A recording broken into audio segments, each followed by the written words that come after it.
कैसे हो आप सब। एक बार फिर से आप सभी का स्वागत है बिहार सरकार के मेरा दूरदर्शन मेरा विद्यालय कार्यक्रम में। बच्चों, हम उम्मीद करते हैं कि आप सभी अपने घर पर सुरक्षित होंगे और अच्छे से पढ़ाई कर रहे होंगे। कर रहे हैं ना बच्चों? हाँ, पढ़ाई करना बहुत आवश्यक है, तो सभी लोग अच्छे से पढ़ाई कीजिएगा। और याद तो होगा ही आप सभी को क्या करना होता है एपिसोड देखने के बाद। एपिसोड देख लेने के बाद आपको अपने किताब से सवालों को हल करना होता है। तो आज हम लोग गणित पढ़ेंगे, तो गणित में सवालों को हल करना बहुत जरूरी है। आइए देखते हैं कक्षा 11 में हम क्या पढ़ेंगे। कक्षा 11 में हम गणित में स्ट्रेट लाइंस पार्ट को पढ़ेंगे। इसके बाद बायोलॉजी में प्लांट ग्रोथ एंड डेवलपमेंट के बारे में जानेंगे। बच्चों, कक्षा 11 की पढ़ाई हो जाने के बाद हम कक्षा 12 की पढ़ाई शुरू करते हुए गणित में एक नया पाठ समाकलन के अनुप्रयोग यानी एप्लीकेशंस ऑफ इंटीग्रेशन के बारे में पढ़ेंगे और बायोलॉजी में इवोल्यूशन पार्ट को पढ़ेंगे। तो देर किस बात की है, अपना कॉपी कलम ले लीजिए बच्चों और हो जाइए तैयार। हम शुरू करते हैं आज का एपिसोड। आइए बच्चों, शुरू करते हैं गणित का आज का पाठ, जिसका नाम है सरल रेखाएं। इसी को हम अंग्रेजी में स्ट्रेट लाइंस के नाम से जानते हैं। तो चलिए बच्चों, शुरू करते हैं आज के इस पाठ को और देखते हैं कि आज हम क्या पढ़ेंगे। एक बिंदु की रेखा से दूरी तथा दो समांतर रेखाओं के बीच की दूरी। चलिए शुरू करेंगे पहले विषय के साथ, एक बिंदु की रेखा से दूरी। बच्चों, आपके सामने एक आकृति दी गई है, उसमें बिंदु P x1 y1 है और रेखा जो है जिसकी हमें दूरी ज्ञात करनी है उस बिंदु से, उसका समीकरण ax + by + c = 0 है। इस प्रकार बिंदु जिसके निर्देशांक x1, y1 है, उससे रेखा ax + by + c = 0 की जो लांबिक दूरी है हम उसको d से दर्शाते हैं और उसको प्राप्त करने का सूत्र ये है बच्चों, मॉड में ax1 + by1 + c बटे में √a² + b²। बच्चों, आपके सामने प्रश्न कुछ इस प्रकार का आएगा कि आपको एक बिंदु के निर्देशांक दिए होंगे और एक रेखा का समीकरण दिया होगा जिनके मध्य आपको दूरी ज्ञात करनी है।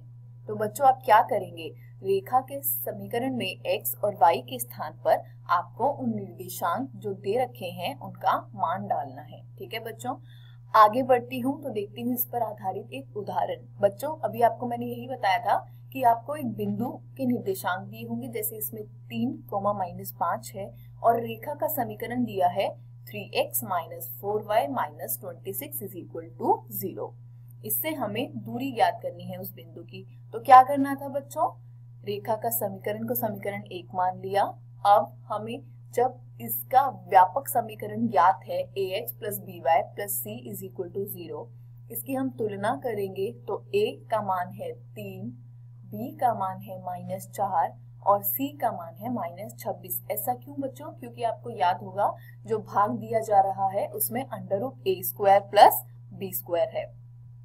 तो दिया हुआ बिंदु के निर्देशांक है 3, -5। तो रेखा से दूरी यानी जो d है वो कैसे निकलेगी, सूत्र आपके सामने लिख दिया है बच्चों। a का मान है 3 और x1 के जो निर्देशांक दे रखा है वो भी 3 यानी 3 × 3 जमा b का मान है -4 और y1 का मान है -5, तो -4 × -5 और c का मान जो है वो -26 है। अब नीचे भाग दिया जा रहा है √a² + b² से, तो a यानी 3 का स्क्वायर और b यानी -4 का स्क्वायर। हल करने पर आपको प्राप्त होगा बच्चों 3/5। आप इसको अपनी पुस्तिका में अच्छे से हल कर देख सकते हैं। अगला विषय है दो समांतर रेखाओं के बीच दूरी। जैसा कि बच्चों आप आकृति में देख सकते हैं, दो रेखाएं हैं जिसमें पहले का समीकरण है y = mx + c2 और दूसरे का समीकरण है y = mx + c1। जैसा कि आप देख सकते हैं, क्योंकि रेखाएं समांतर हैं तो इनके ढाल जो है वो आपस में बराबर होंगे। पहली रेखा जो है y = mx + c2 और जो दूसरी रेखा है y is equal to mx plus c1, यह दोनों जो है वो समांतर रेखाएं हैं। अब इन दोनों के बीच हमें दूरी ज्ञात करनी है। तो जो दूसरी रेखा y is equal to mx plus c1 है, वो x अक्ष को जिस बिंदु पर काट रही है उसके निर्देशांक है माइनस c1 बटे m, 0, जिस बिंदु को हमने नाम a दिया है। तो इन दोनों के बीच की दूरी निकालने के लिए जो सूत्र होगा वो होगा d बराबर मॉड में c1 माइनस c2 बटे में √1 प्लस m स्क्वायर, यानी ढाल का वर्ग। ये पहली स्थिति थी बच्चों जब हमें अंतःखंड प्राप्त हो और ढाल का मान ज्ञात हो। किंतु यदि हमें रेखाओं का व्यापक रूप दिया गया है, यानी पहली रेखा का जो व्यापक रूप होगा वो होगा ax plus by plus c1 बराबर 0 तथा ax plus by plus c2 बराबर 0, तो जो दूसरा सूत्र हमें प्राप्त होगा वो कुछ इस प्रकार होगा, d बराबर मॉड में c1 माइनस c2 बटे √a square plus b square. तो बच्चों दो समांतर रेखाओं के बीच की दूरी आप दो प्रकार से ज्ञात कर सकते हैं, एक जब आपको अंतःखंड और ढाल प्राप्त हो और जब आपको दोनों रेखाओं का व्यापक रूप ज्ञात हो। तो देखते हैं उदाहरण। कहा गया है समांतर रेखाओं 3x माइनस 4y प्लस 7 बराबर 0 और 3x माइनस 4y प्लस 5 बराबर 0 के बीच की दूरी ज्ञात करनी है। तो बच्चों दो समांतर रेखाओं के आपके सामने समीकरण दे रखे हैं, इनके बीच की आपको दूरी ज्ञात करनी है। a का मान है 3, b का मान है -4। पहली रेखा में जो c1 है वो 7 है और दूसरी रेखा का जो समीकरण दिया गया है उसमें c2 होगा वो 5 है। तो अभीष्ट दूरी निकालने का बच्चों हमको सूत्र प्राप्त था। यदि a, b, c1 और c2 दिया हो तो हम क्या करते थे, मॉड में c1 माइनस c2 बटे में √a square plus b square. तो c1 7 है, c2 5 है, 7 माइनस 5 2 हो जाएगा और √ में 3 का स्क्वायर जो है वो 9 हो जाएगा और -4 का स्क्वायर है 16। 9 और 16 जुड़कर होंगे 25 और 25 का यदि √ लिया जाए तो हमको 5 प्राप्त होता है। तो बच्चों आपका उत्तर होता है 2/5। इसी के साथ बच्चों हमारा ये पाठ का जो आखिरी अध्याय था वह भी समाप्त होता है। आज हमने पढ़ा दो विषयों के बारे में।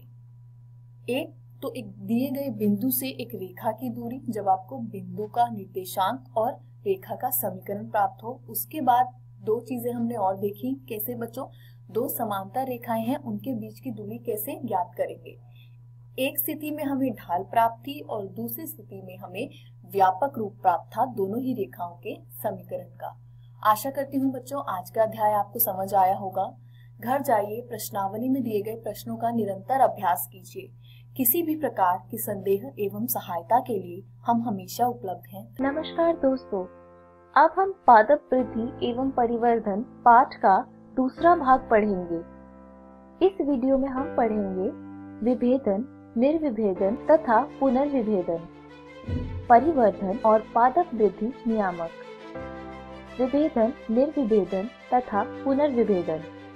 मूल शिखाग्र विभेदितक तथा प्ररोह शिखाग्र विभेदितक से आने वाली कोशिकाएं और कैम्बियम विभेदित होती हैं तथा विशिष्ट क्रियाकलाप को संपन्न करने के लिए परिपक्व होती है।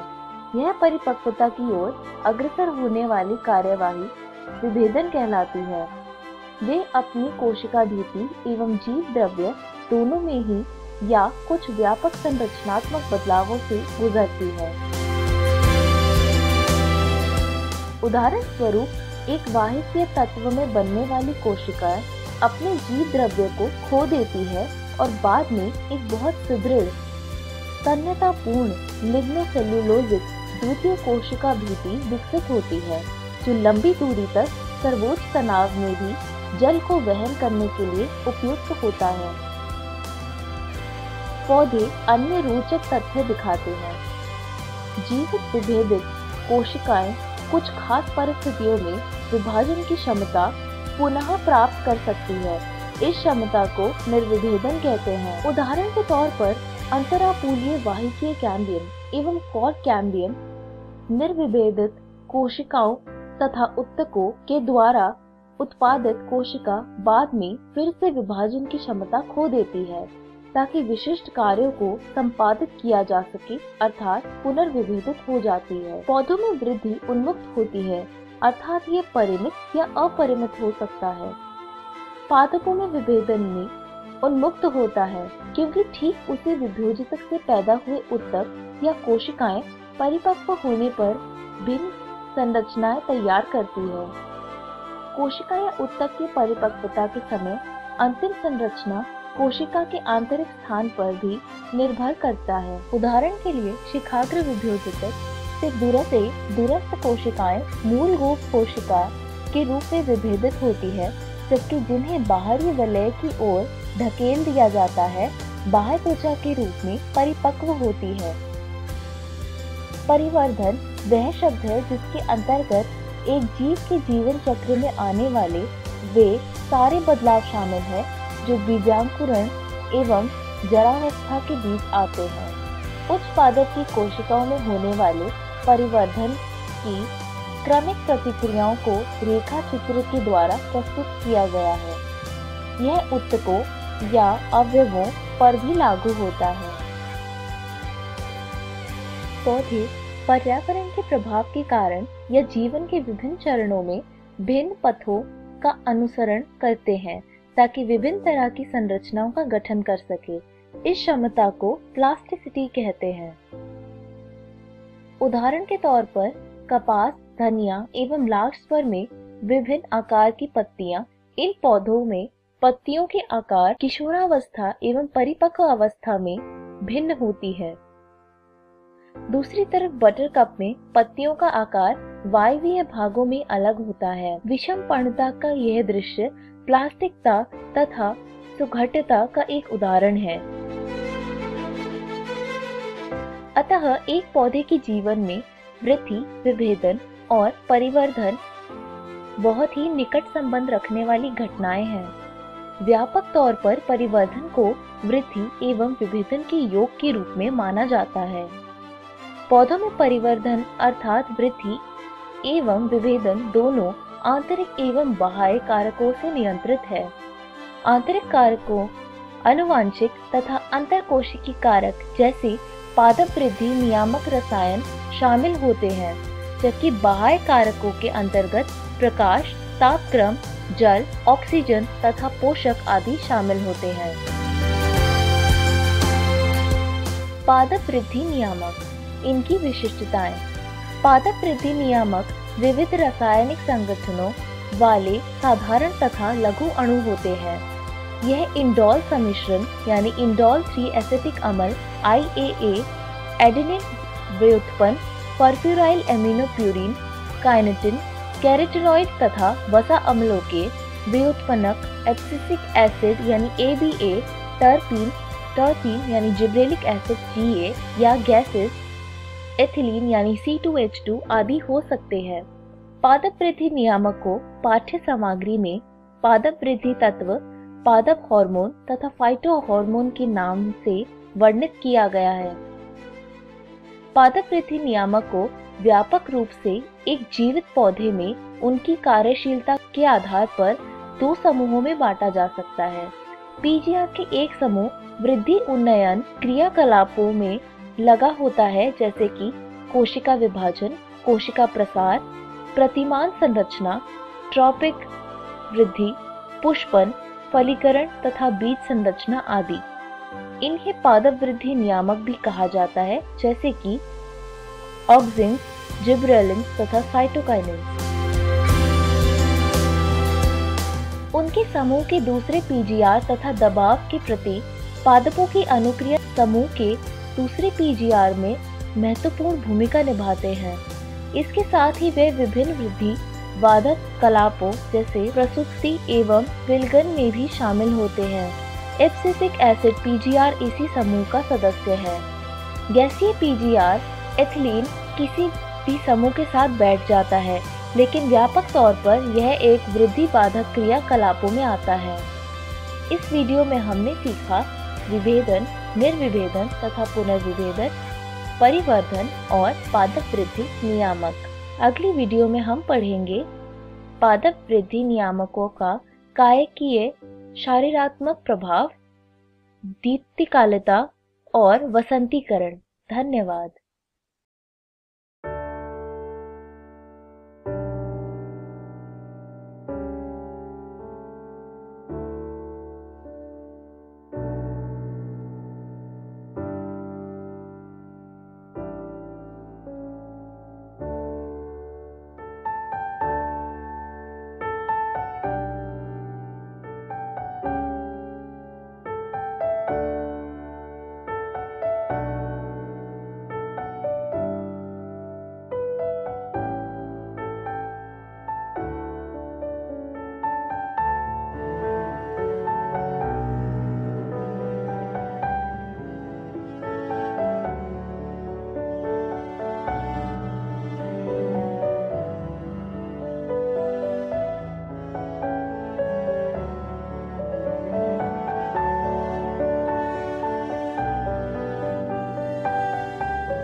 Se le COVID ka na rin. Diyan na.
नमस्कार दोस्तों, आज हम अध्याय समाकलन के अनुप्रयोग का भाग 2 पढ़ने वाले हैं।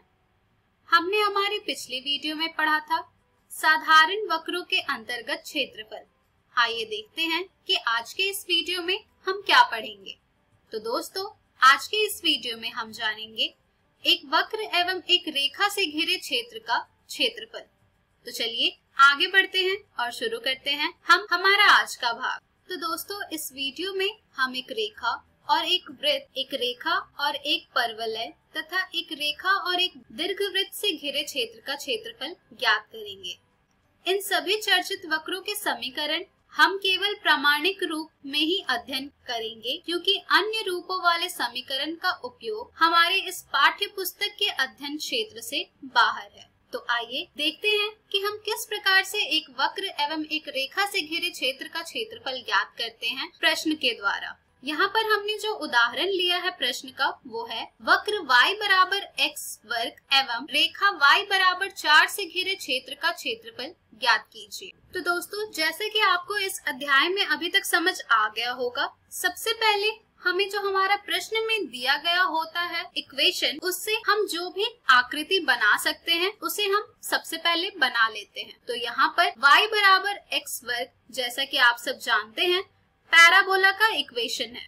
तो पैराबोला का इक्वेशन है, तो यहाँ पर हम सबसे पहले एक पैराबोला ड्रॉ करेंगे y बराबर x स्क्वायर का। इसके बाद यहाँ पर हमें दूसरा इक्वेशन जो दिया गया है वो है y इज इक्वल्स टू 4। तो यहाँ पर अब हम एक लाइन ड्रॉ करेंगे जो कि होगी y बराबर 4 के। इसके बाद हमें कहा जा रहा है वक्र y बराबर x वर्ग और रेखा y बराबर 4 से घिरे क्षेत्र का क्षेत्रफल ज्ञात करना। तो यहाँ पर आप देख पा रहे हैं कि इन दोनों से घिरा जो क्षेत्र है वो कुछ ये है, AOBN। ये क्षेत्र है पूरा जो कि घिरा हुआ है एक वक्र और एक रेखा से। अब यहाँ पर हमें इसका क्षेत्रफल ज्ञात करना है। तो दोस्तों, इसका क्षेत्रफल हम कैसे ज्ञात करेंगे?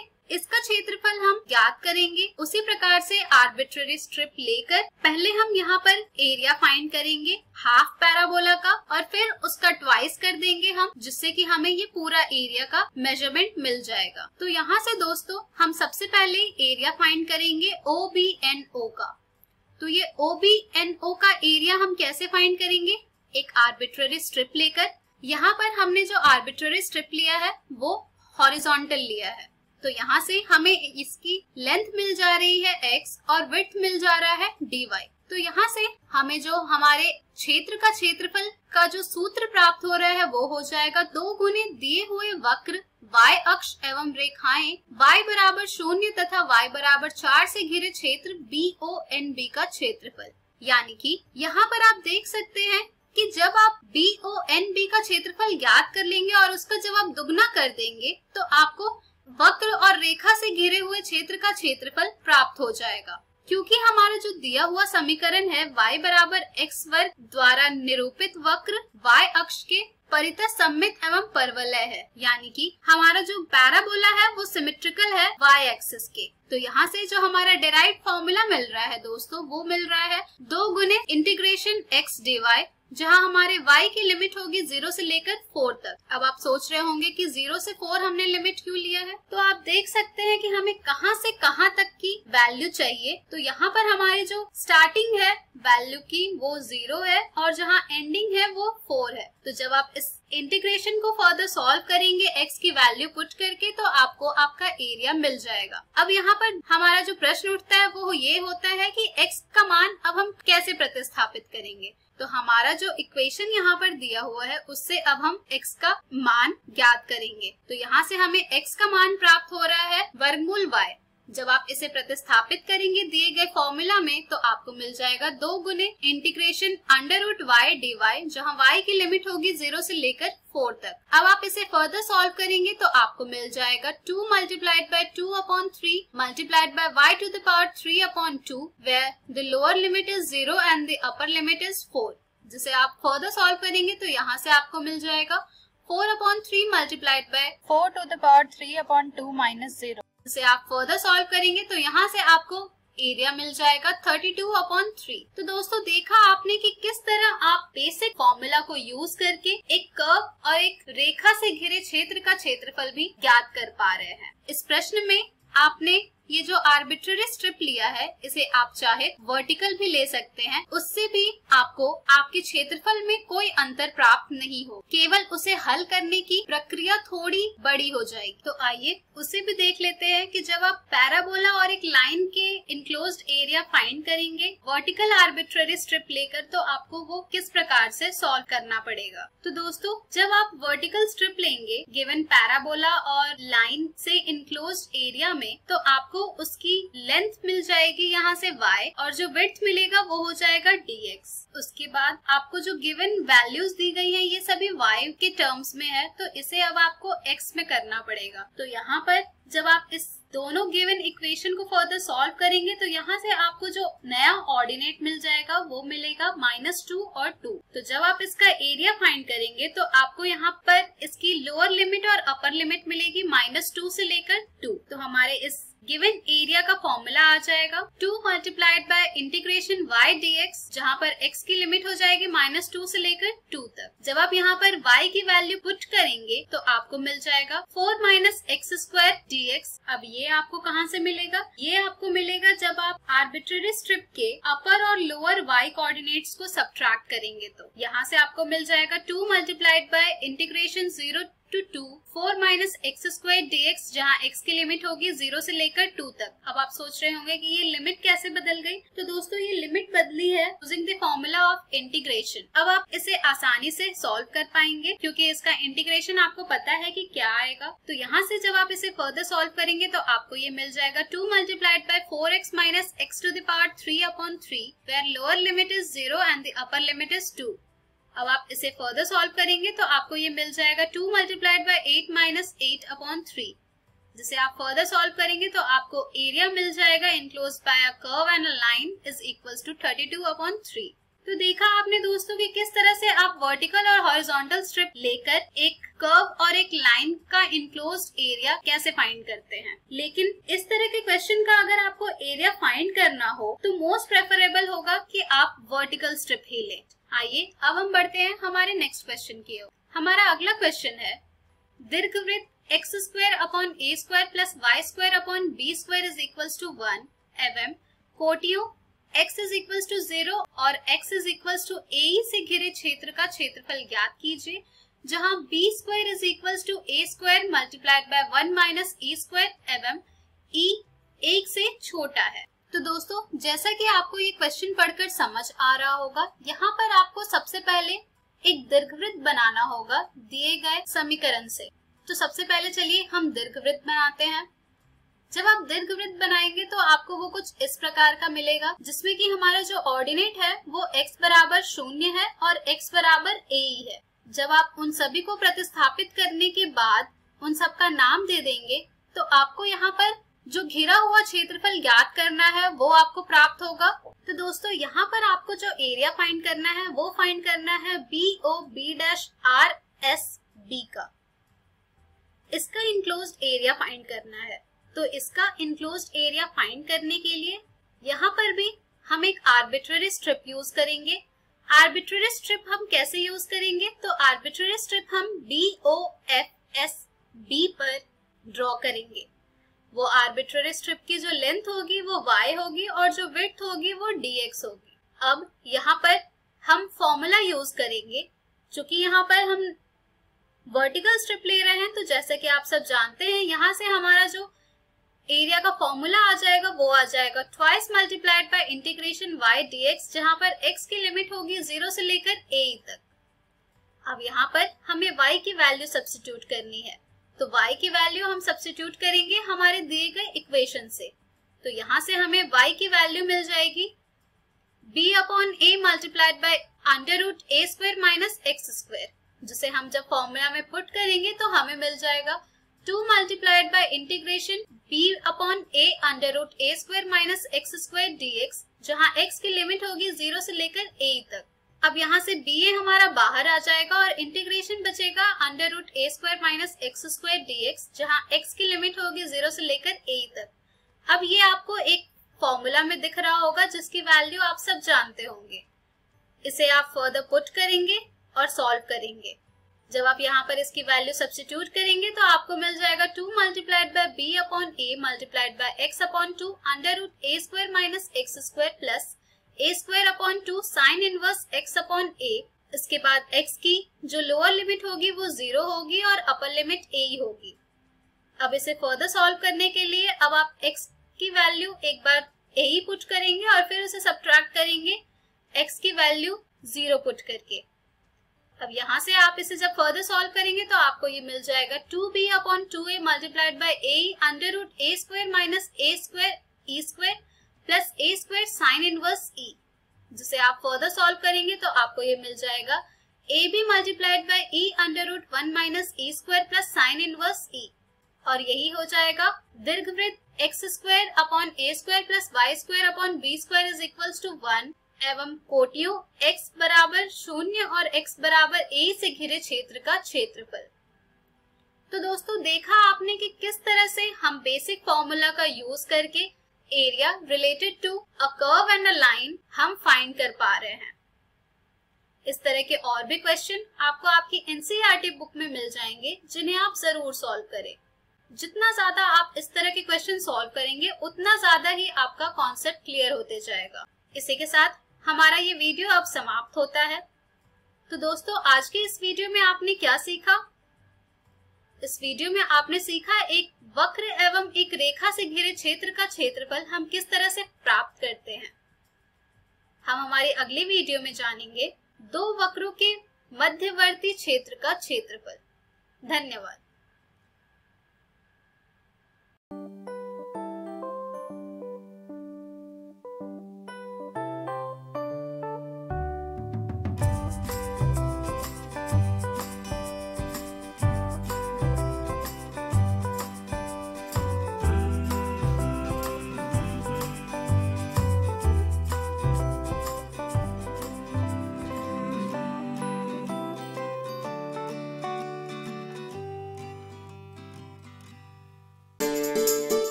डर से नहीं तैयारी से आगे कदम बढ़ाना है। रुकी जिंदगी में चहल पहल वापस फिर से लाना है। धोकर हाथ पहन कर मास्क सुरक्षित जीवन चलाना है। सुरक्षित जीवन चलाना है। डर कर नहीं तैयारी से आगे कदम बढ़ाना है। टीकाकरण की शुरुआत हो गई है, पर पहले की तरह हमें मास्क लगाना और 2 गज की दूरी बनाए रखना अभी भी जरूरी है। स्वास्थ्य विभाग और सूचना एवं जनसंपर्क विभाग बिहार सरकार द्वारा जनहित में जारी। जीतेगा बिहार। हेलो दोस्तों, आज की इस वीडियो में आप सभी का स्वागत है। आज हम आपके अध्याय विकास के प्रैक्टिस क्वेश्चंस का वीडियो देखेंगे और जानेंगे कि आपको इस अध्याय में से परीक्षा में कैसे प्रश्न पूछे जा सकते हैं।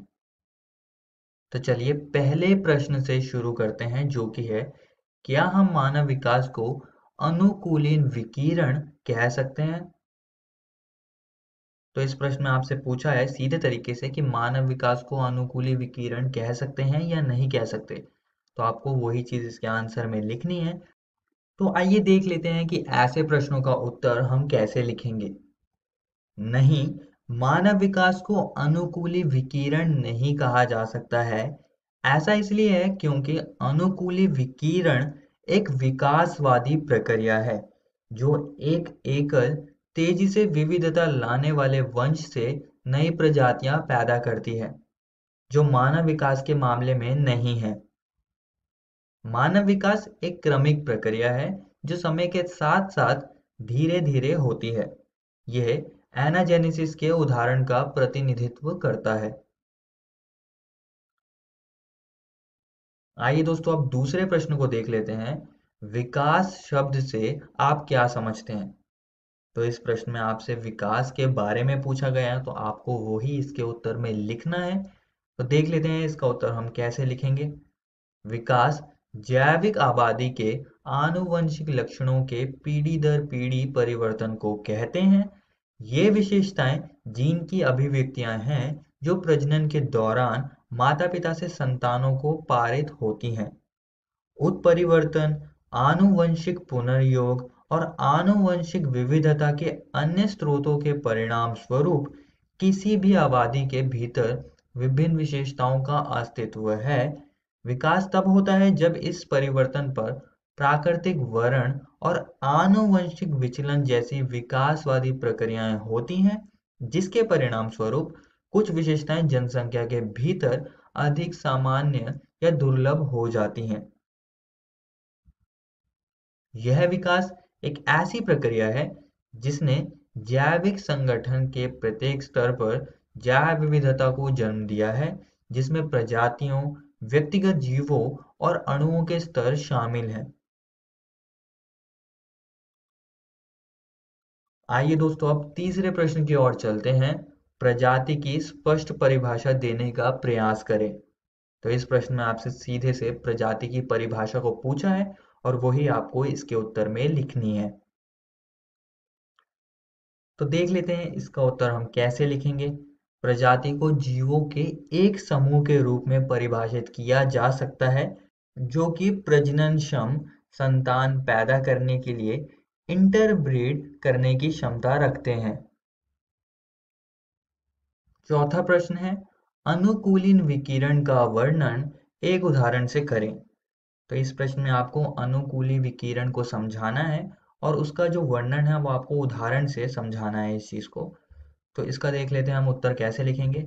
अनुकूलित विकिरण एक विकासवादी प्रक्रिया है जो एक एकल तेजी से विविधता लाने वाले वंश से नई प्रजातियां पैदा करती है। यह प्रक्रिया प्राकृतिक वर्ण के कारण होती है। अनुकूलित विकिरण का एक उदाहरण डार्विन फिंच है जो गैलापागोस द्वीप में पाया जाता है। गैलापागोस द्वीप में एक विशाल विविधता मौजूद है जो एक प्रजाति से ही उत्पन्न हुई थी जो कि गलती से इस द्वीप पर पहुंच गई थी।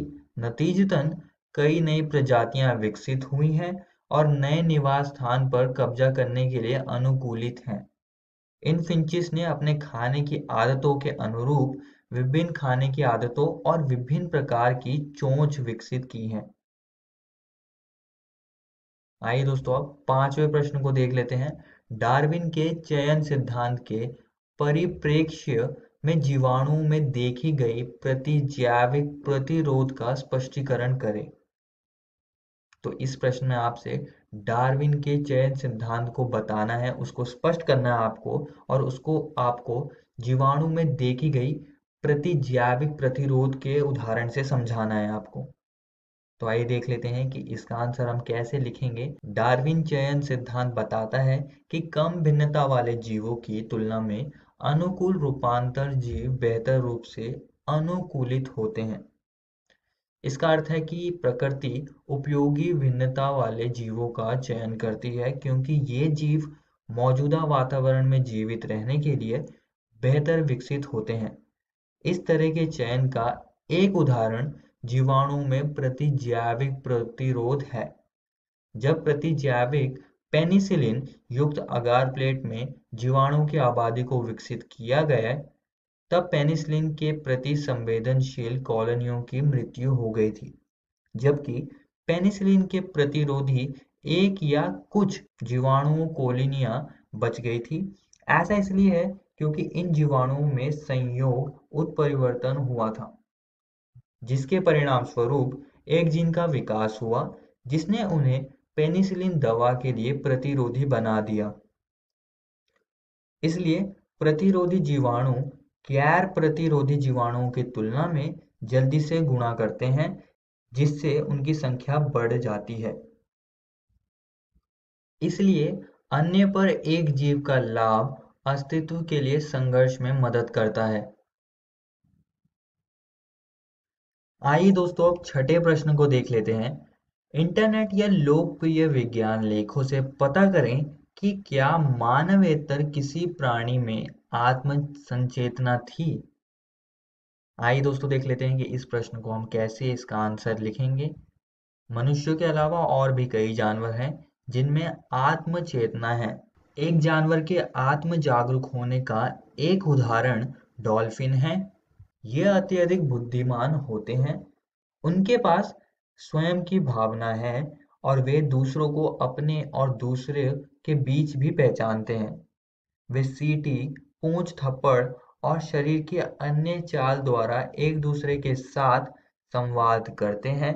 डॉल्फिन ही नहीं, कुछ अन्य जानवर भी हैं जैसे कि कौवा, तोता, चिंपैंजी, गोरिल्ला आदि आत्मचेतना प्रदर्शित करते हैं।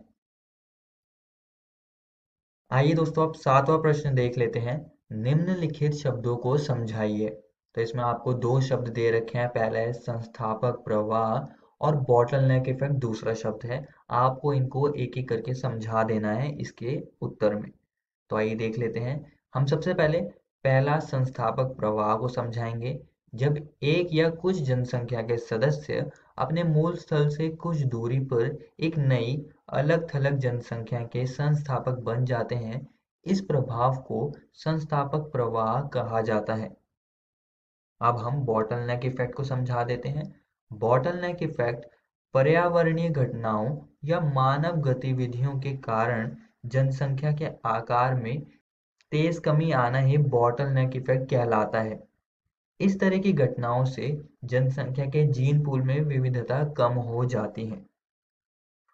और यहाँ पर दोस्तों आपके अध्याय विकास का प्रैक्टिस क्वेश्चन का वीडियो खत्म होता है। अगली वीडियो में हम एक नया अध्याय शुरू करेंगे जिसका नाम है मानव स्वास्थ्य तथा रोग। धन्यवाद। हेलो दोस्तों, आज की इस वीडियो में आप सभी का स्वागत है। आज हम आपका अध्याय विकास का भाग 4 पढ़ने जा रहे हैं। पिछली वीडियो में हमने जैव विकास, विकास की क्रियाविधि और हार्डी-वेनबर्ग सिद्धांत को पढ़ा था। इस वीडियो में हम हार्डी-वेनबर्ग सिद्धांत को जारी रखेंगे और इसकी कुछ और महत्वपूर्ण बातों पर चर्चा करेंगे। तो चलिए शुरू करते हैं।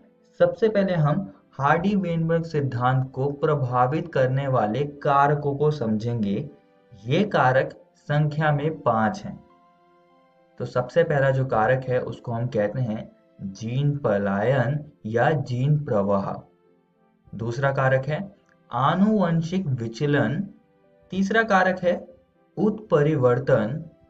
चौथा कारक है आनुवंशिक पुनर्योग और पांचवा कारक है प्राकृतिक वर्ण।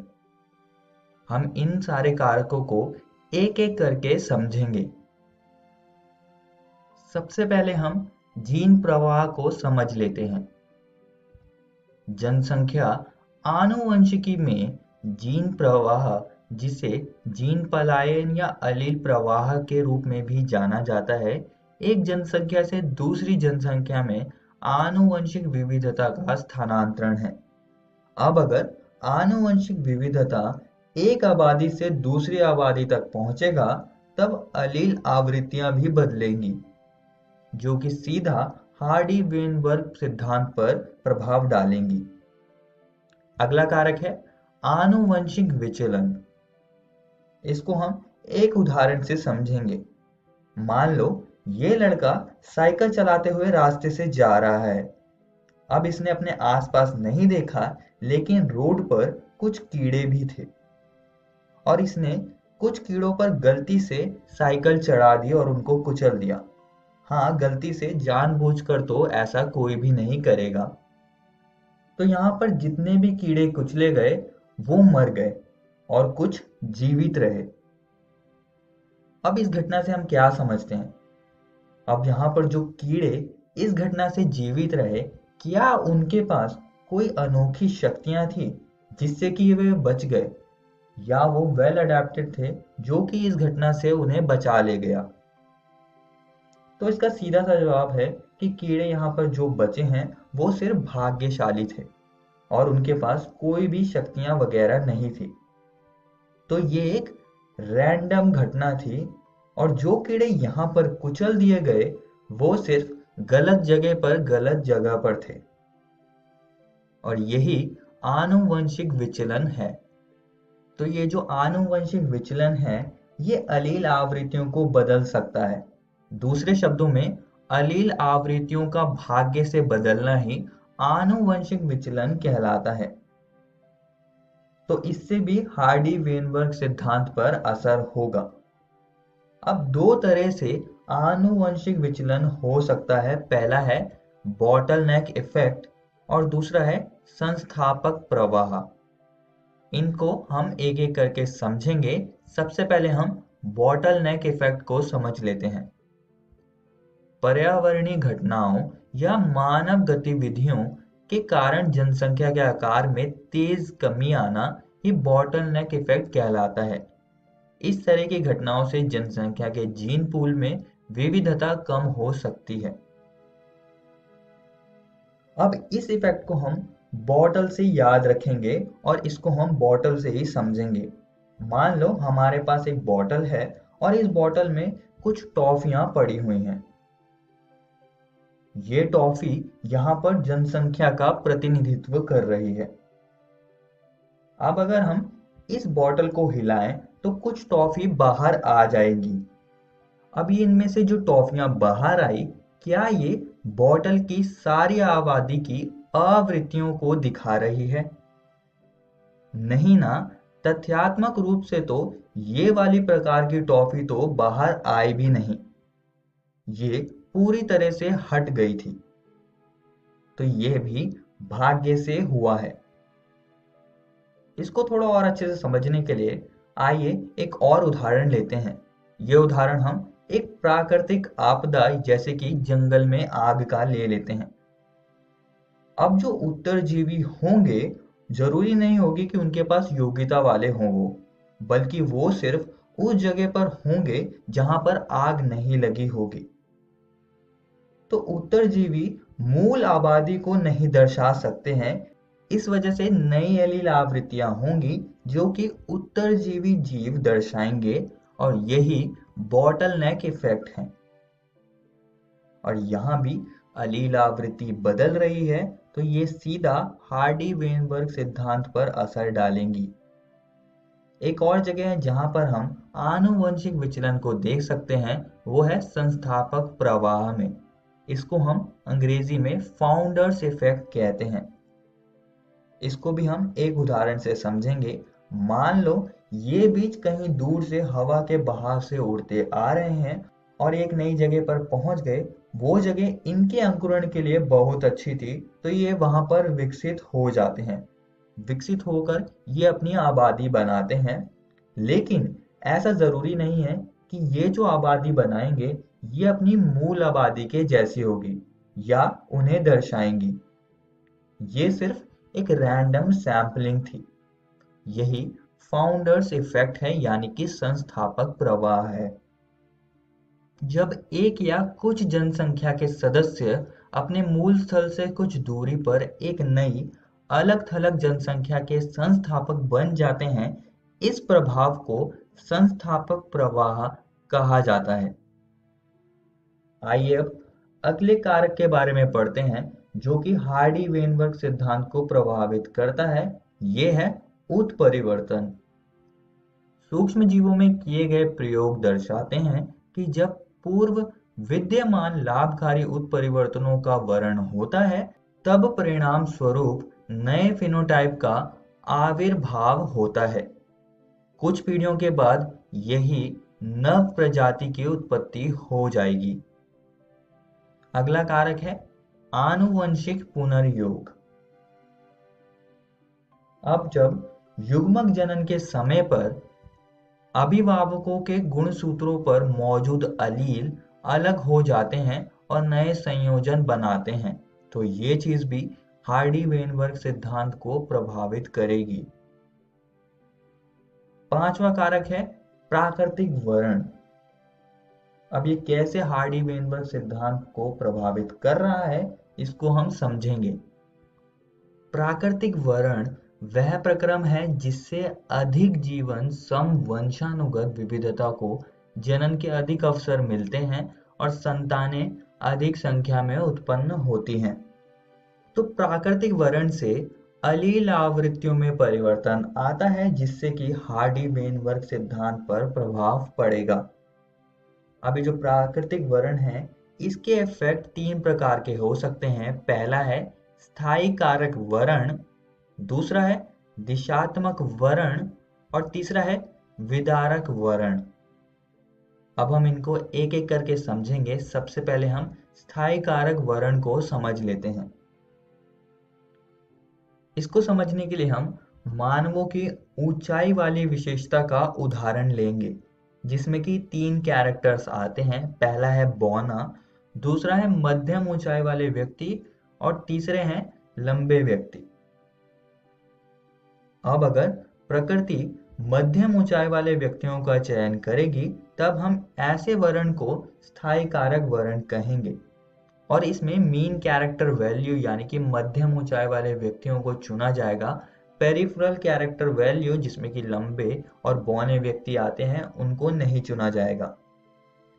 और इसका जो ग्राफ बनेगा उसका शिखर ऊंचा होगा और पतला होगा। अगला है दिशात्मक वर्ण। इसमें भी हम वही उदाहरण लेंगे, मानव की ऊंचाई वाला उदाहरण लेंगे हम।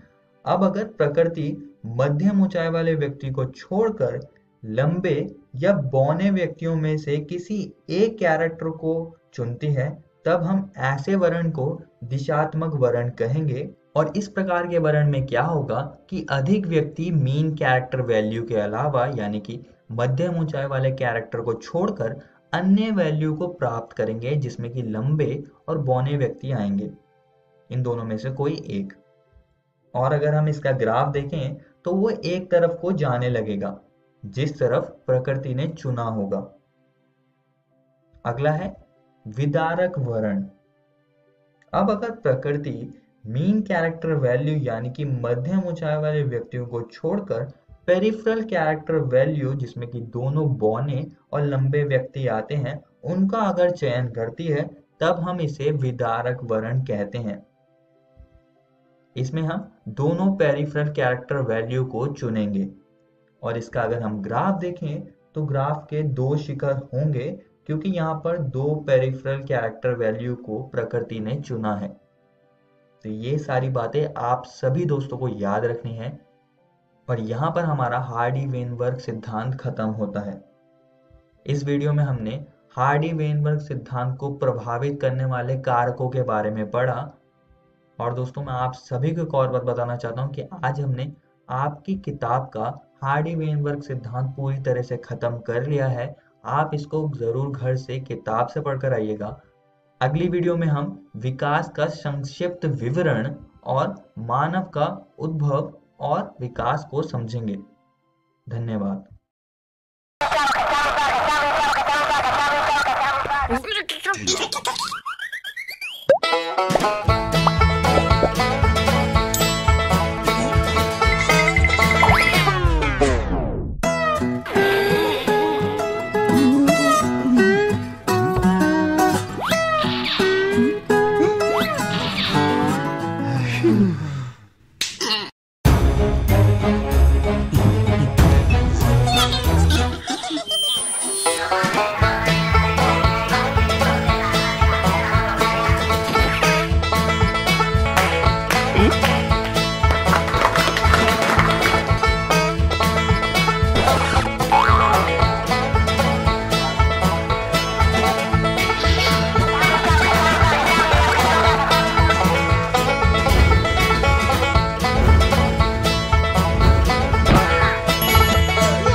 सरकार लाई है विद्यार्थियों के लिए डिजिटल लाइब्रेरी। बच्चों के उज्जवल भविष्य के लिए बिहार सरकार है सदा अग्रसर और तैयार। कक्षा 1 से कक्षा 12 तक के सभी पाठ्य पुस्तक पूरक सामग्री एवं वीडियो अब शिक्षा विभाग बिहार सरकार द्वारा विकसित पोर्टल पर है उपलब्ध। अध्ययन सामग्री देखने के लिए bepclots.bihar.gov.in पर विजिट करें अथवा एंड्रॉइड मोबाइल पर गूगल प्ले स्टोर से ई-लॉट्स ऐप डाउनलोड करें।